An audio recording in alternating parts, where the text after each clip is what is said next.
Mindset 2. Identify the big plan. Complementing your big mindset is having a big plan. Having a plan is crucial as it gives you clarity as to your priorities. To do this, on a piece of paper, write down everything you want to be, do, and have. Who do you want to be?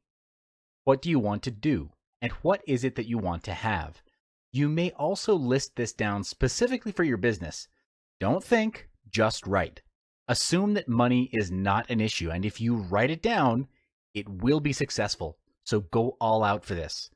Pause this video, take 15 minutes, and do it now. Yes, now. Next, look at your full list and cross out goals that mean little to nothing to you personally.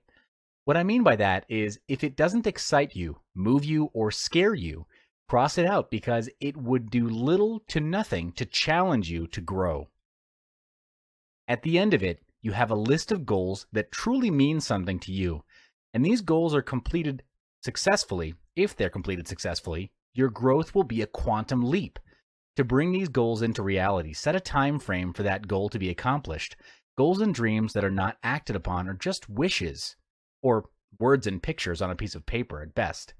For example, your business goal is to grow the business by 30% by setting up 3 more branches within 9 months' time. This is a measurable goal that has a quantifiable growth and a time frame for it to be achieved within. It's important for all of your goals to be quantifiable so you know your measurement of success.